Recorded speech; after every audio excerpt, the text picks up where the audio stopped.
Samantha was by herself.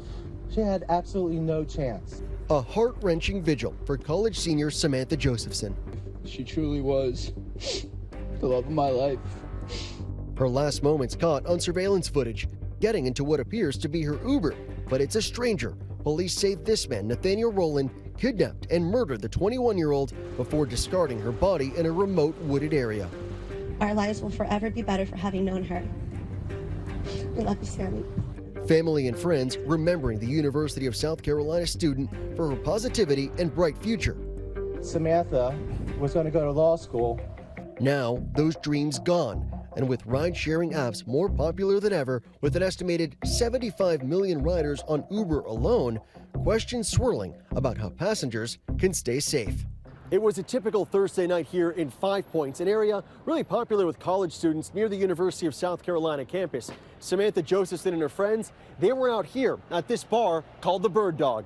After she got separated from the group, she decided to go home. Police say she ordered an Uber after 2 a.m. She can be seen waiting alone. Outside on the surveillance footage, a black Chevy Impala pulled up and Josephson got in. We believe that she simply mistakenly got into this particular car thinking it was an Uber ride. It was not. The next day, worried friends called the police. They had not heard from her. The next morning, they became worried. About 1:30, they reached out to the police department to report her missing. But it would be too late. The body had been found by a couple people hunting in a field in what was described by the sheriff to us as a wooded area in a very rural part of the county. According to the arrest warrant, Josephson suffered multiple wounds to her body, including her head, neck, face, upper body, leg, and foot. The coroner releasing her cause of death as due to multiple sharp force injuries.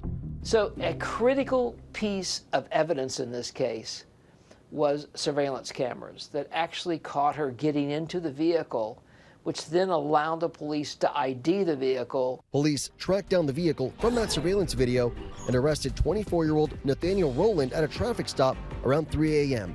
Inside, police say they found liquid bleach, cleaning wipes, and window cleaner. The Chevy Impala that was driven by the suspect had a large amount of liquid that we believed to be blood, and once they did a presumptive test, it in fact was confirmed to be blood.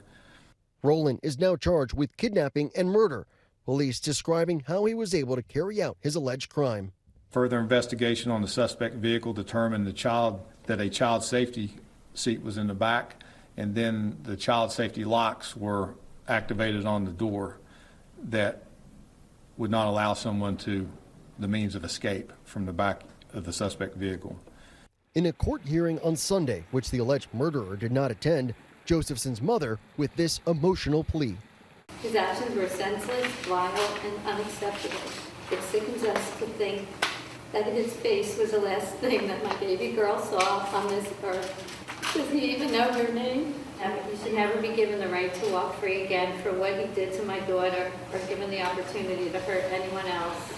Samantha Josephson. My daughter's name is Samantha Josephson. Don't ever forget her name. Samantha Josephson, shame on him. Today on campus, some students saying they'll continue to be vigilant. Are you going to take any extra precautions? Oh yeah, I'm definitely going to be checking like who's my Uber driver, checking the license plates, all that stuff. I've been telling all my friends that. I'm definitely going to check the car plates, like the car plate number, and I'm not calling an Uber alone. Police have not said if the killing was targeted, but are asking the public to report any encounters with fake rideshare drivers. We also would ask anybody that has been in 5 Points, in recent times that has had anybody and try to entice them over to a car, like in a rideshare capacity, we would ask them to give us a call. This is not the first time someone has used the mask of rideshare to prey on unsuspecting victims. Carla Westland thought she was getting into the back seat of an Uber when she was approached by Nicholas Morales one night. After I'd been out for a friend's birthday, and I remember there were a lot of cars on the street. Little did she know, he was just posing as a driver. I fell asleep and I woke up. We were parked somewhere in a driveway and he was just banging my head against the seat. She says that she was raped and only managed to escape after talking to him for 3 hours. And I just remember slowly getting dressed thinking, I can't believe this guy's actually going to let me go. This can't be, I can't believe that he's actually going to let me go. Morales now faces 27 felony counts in Los Angeles after posing as an Uber driver and allegedly assaulting 7 women, in at least one instance using a firearm, in another a knife. There's clearly a level of responsibility by the Uber rider of checking the tag, checking the photo that it matches the driver, that the car description matches, and that he has the correct name as to who you are. I think everybody makes that mistake sometimes at the end of the night when you just want to go home and you neglect that extra step. Authorities say Morales would allegedly wait outside clubs in Beverly Hills and surrounding areas late at night. According to police, he would drive up to women who appeared drunk and ask if they requested a ride. After this arrest, ABC News security consultant Steve Gomez gave my colleague Kana Whitworth some tips on how to stay aware as a passenger. You don't necessarily want to be at the curb. If you are waiting for a ride share or even a taxi, wait near the building. You know, if there's security, you can be kind of close to the security because no predator is going to want to pick up anybody that's close to security. So what should you ask the driver as soon as they pull up? You should ask the driver, who are you here to pick up? If you look at Samantha's situation, where it's early morning hours, she's alone, that in reality, she's just vulnerable. She doesn't go through the checklist. Does the car match? Does the tag match?